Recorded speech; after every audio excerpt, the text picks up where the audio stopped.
jusqu'à 2-3 ans ñu xool parce que sénégalais yi ñun ñoom la ñu amal affaire nous avons un rendez-vous avec les sénégalais avec le peuple sénégalais. D'accord. Mais pas à ce que avec des soi-disant opposants comme ça. mais ci benn ci mbir moomu moo di dafa mel ni tamit questionnement yu bëri na laajte yi bëri na ndax ki nga xamante ni tamit moom moo di Robert Bourgi def na benn lettre bu gudd sax di interpeller ki nga xamante ni moom moo di le président de la République mais aussi tamit ci forme bi da cee tuddaale ki nga xam moom moo di le PM di Ousmane Sonko te ci yooyu yëpp mi ngi ŋàññi justice bi wax na li nga xamante ni moom moo xew ci maanaam ni ñuy doxalee ci wàllum yoon ni ñu yoree réew mi loolee yëpp nag mu nekk ay questionnement yoo xamante ni jamono ji ñu ci bari ñu ngi laajte wala réew mi fan la jëm est-ce que tamit du ñu bàyyi xel par rapport ak fond bi ñoom le fait que li ñuy laajte pour ñu bàyyi ci xel xool nan la ñuy redresser yenn situation yi ñu bañ a jël mbir yi teg ko ci wàllum politique quand même. waaw Adjara damay jël si waat tuuti rek ci Birahim puisque lii yëpp vide bi opposition bi bàyyi moo ko indi ay ñoo xam ne nekk nañu société civile naan dañuy attaquer frontalement. boo xoolee postam bi ci Twitter rek nga xam ne day saboter photo bi mu utiliser rek nga xam ne kii day saboter déjà beneen bi puisque communication comme ni ngeen ko xamee dafa am verbal bi ñuy def nii ak le non verbal am na communication boo xam ne il suffit nga xool xam nit ki lan la bëgg a wax par rapport à l'image par rapport ak tamit li nga xam ne moom lay wone Birahim Seck en fait bu fekkee position bii la bëgg a taxawee ak état bi du loolu la ñuy xaar ci moom en fait tey ñun ñoo ngi fi woon l'histoire récente du Sénégal politique fii la ñu fekk am na façon waxin boo xam ne am na façon adresse boo xam ne président bi fi nekkoon le régime yi fi nekkoon société civile bi sañ ñu ko woon di leen ko adressé wala di leen ko def et tey Sénégal mën naa wax ne ñu ngi ŋàññi lu bari di ŋàññee liberté d'expression bi mais je pense que tey Sénégal li ñu am fitu wax régime bi wala li ñu am fitu wax ñi nga xam ne puisque wax nañ ba benn instant ñu xam ne ñëpp xam ne wax ji ëpp na Ousmane Sonko génn na wax ci à l'Assemblée ba Sénégalais yëpp dégg li mu wax te am na loo xam ne tamit foofu la jëm puisque Birahim Seck defe naa ci tànk yooyu lañ nekk ñoom ak ñu ci bari ñoo xam ne ils se réclament de la société civile et di wax au nom du peuple te je pense que amul benn peuple bu leen mandaté ñi peuple bi mandaté c'est le président de la République Bassirou Diomaye Faye c'est le premier ministre Ousmane Sonko ñooñu la peuple bi mandaté pour que ñu liggéeyal leen pour que ñu wax à leur nom maintenant société civile ku ci nekk en tant que personne morale ou bien en tant que personne physique am nga droit nga wax mais nga wax avec respect mais je pense que comme li ma wax sànq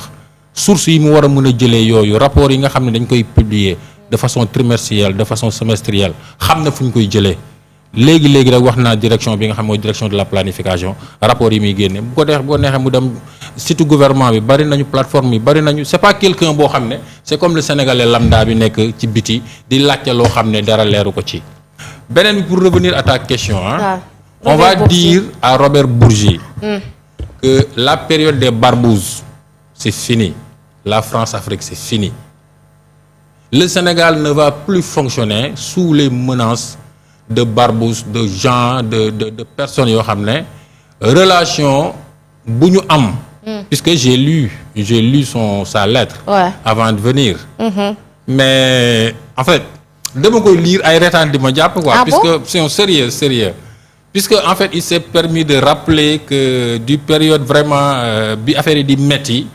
ba ñu jàpp Sonko jàpp Diomaye jàpp suñu ñu bari tëj leen taxawaay bi mu amoon waaw amoon na ci taxawaay ba am na benn instant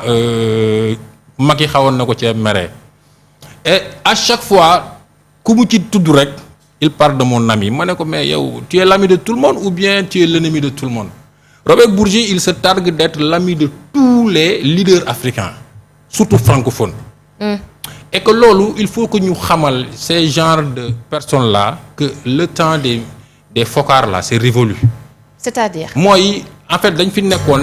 nekk des porteurs de valises entre les présidents africains et les régimes français entre les Omar Bongo les anciens présidents tous ces présidents là qui avaient un link très fort avec les présidents français à travers Mitterrand Jacques Chirac jusqu'à Sarkozy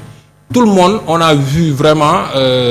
à ce temps-là même avant on parlait de Foccart puisque c'était lui le monsieur Afrique de la France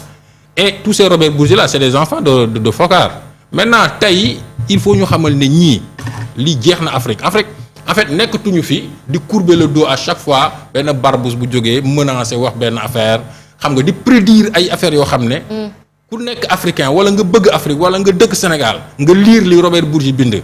non sérieusement boo amul lu la metti man danga may jaaxal. pour yow lan la menace. non en fait non mais c'est menace bu voilée la. ah ouais dafa leer en fait il dit carrément de façon nuancée dans sa lettre comme quoi que il y a des problèmes il y aura beaucoup plus de problèmes et que man sans mon intervention ou bien ñu mel ni man. problème yi du réglé wu. ah ouais. oui noonu nga ko jàngate au fond. mais loolu dafa xam nga ci fond bi noonu nga ko jàngate. xam nga y a un langage. waaw boo xam ne ñoom dañ ko yàgg utiliser moi j'ai lu beaucoup de livres par rapport à la France-Afrique relation yi nga xam ne Afrique francophone da ko am ak France. depuis jamonoy Senghor ba léegi ça se passe comme ça li neex France mooy daw ci dëkku Afrique yi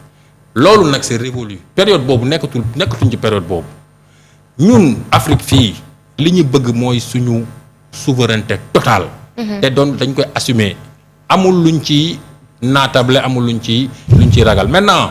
venir dire je vais écrire une lettre ouverte au président de la République c'est nous montrer déjà qu'il a essayé en souterrain mais il n'a pas réussi puisqu'il a parlé de Atepa moom moo ko jubale woon ak Macky il a parlé de beaucoup de personnes. Et puis tout ça nous rappeler tout ça ça ne signifie absolument rien du tout. C'est juste montrer aux Sénégalais que j'ai essayé ñi nga xam ne mën nañ lire entre les lignes j'ai essayé en souterrain mais j'ai pas réussi maintenant je vais crier en haut comme ça avec les loups. Comme ça ñu tiit comme que moom c'est un gars qui est expérimenté par rapport à la relation entre les pays francophones et la France entre les pays francophones et certains pays européens comme que moom am na ci expertise bu waxee dina jàpp ne li ñu wax dañ koy gëm ba tiital ñu. Okay. C'est pourquoi il a titré sa lettre J'ai peur. J'ai peur pour le Sénégal. Non, il n'a qu'à avoir peur pour lui. Puisque ku yéene Sénégal jàmm prédiction yi mu def ci lettre bi doo ko def. D'accord. te nañu ne genre nit ñu mel noonu nañu yéene jàmm. nañu yéene jàmm Afrique. puisque Afrique je pense que adduna bi nii rek la ñu nekk instant bi ralentissement yu bari am depuis période Covid ba léegi ñëpp gis nañu ralentissement économique bi am ci adduna bi. Avec les tensions qui sont en train d'être soulevées au Moyen-Orient. Entre l'Ukraine et la Russie. Et beneen bi nga xam ne mooy la guerre tarifaire bi nga xam ne Trump moo koy mettre en place. Vis-à-vis de ses relations avec les autres certains pays. Et puis la Chine qui réplique tout ça va participer à ralentir l'économie mondiale. te loolu prédiction yëpp def nañ ko y aura une récession en 2025. Ce sera pas seulement le Sénégal, ce sera partout dans le monde. Wow. Et on va en parler avec les eurobonds que tu as dit tout à l'heure. On va en revenir inchallah. Alors Youssou par rapport ak lettre ki nga xamante ne moom moo di Bourgi bi j'ai peur pour le Sénégal parce que tamit il a joxe na